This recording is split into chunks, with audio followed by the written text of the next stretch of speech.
नमस्कार मैत्रिणींनो, आज मी तुम्हाला टोमॅटोचा वापर करून एक फेस मास्क बनवून दाखवणार आहे. त्याचा वापर करून डल झालेली स्किन तुम्ही पुन्हा एकदा ग्लो करू शकता. त्यासाठी आपल्याला या टोमॅटोचा वापर करून फेस मास्क कशा प्रकारे बनवायचा ते आता आपण बघणार आहोत. त्यासाठी आता आपल्याला एक वाटी घ्यायची आहे. येथे मी हा फेस मास्क बनवण्यासाठी अर्धा टोमॅटो घेतलेला आहे. आता या टोमॅटोची पेस्ट आपल्याला करायची. त्यासाठी येथे मी छोटी किसणी घेतलेली आहे. आता हा टोमॅटो आपल्याला याच्यावरती किसायचा आहे आणि या पद्धतीने त्याची आपल्याला पेस्ट तयार करून घ्यायची.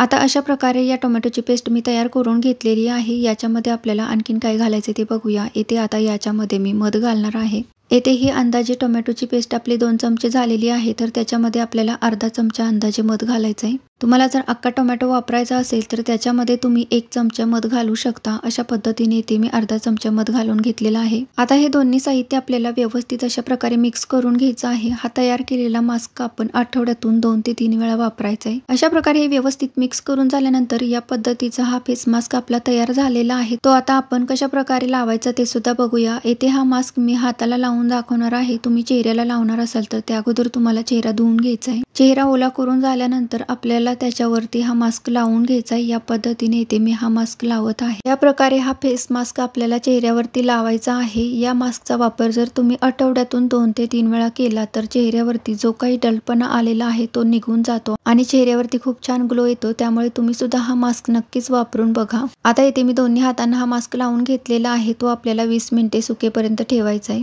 आता 20 मिनिट झाल्यानंतर हा मास्क जो आहे तो आपल्याला या पद्धतीने चोळून काढायचा आहे. चोळल्यामुळे हातावरती किंवा स्किनवरती जी काही डेड स्किन असते ती निघून जाते. आता हात चोळून झाल्यानंतर हात मी धुवून घेतलेले आहे. धुतल्यानंतर तुम्ही हाताची स्किन बघू शकता किती स्वच्छ झालेली आहे. जराही कुठे याच्यावरती काळपटपणा राहिलेला नाही आणि चमकही खूप छान आलेली आहे. आता हे हात मी पुसल्यानंतरही तुम्हाला दाखवते किती स्वच्छ झालेले आहे ते बघा. किती छान स्किन ग्लो होत आहे ते बघा. त्यामुळे तुम्ही सुद्धा हा टोमॅटो आणि मधापासून तयार केलेला फेस मास्क नक्कीच ट्राय करून बघा.